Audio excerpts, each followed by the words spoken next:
यवतमाळमध्ये 43 वर्षांपूर्वीच भाजपची भक्कम पायाभरणी असं नवनाथ बन म्हणतात.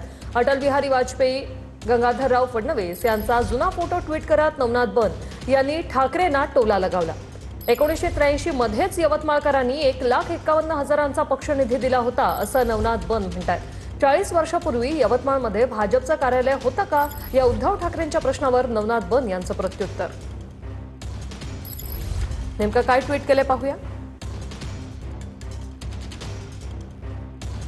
माननीय उद्धवजी, तुम्ही म्हणाला 40 वर्षापूर्वी यवतमाळ भाजपचे कार्यालय तरी होतं का?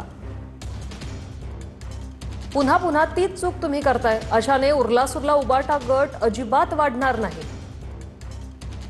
1983 मध्ये म्हणजे 43 वर्षापूर्वी यवतमाळकरांनी 1,51 लाख रुपये पक्ष कार्यासाठी गोळा करून दिले होते.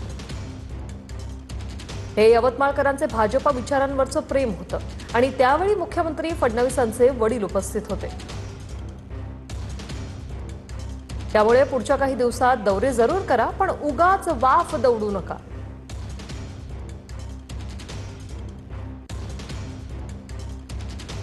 हे ट्विट नवनाथ बन यांनी केलेलं आहे. यवतमाळमध्ये 43 वर्षापूर्वी भाजपची भक्कम पायाभरणी झाली असं बन यांनी म्हटलंय. यवतमाळमध्ये भाजपचं कार्यालय होतं का या उद्धव ठाकरे यांच्या प्रश्नावर नवनाथ बन यांनी उत्तर दिलेलं आहे.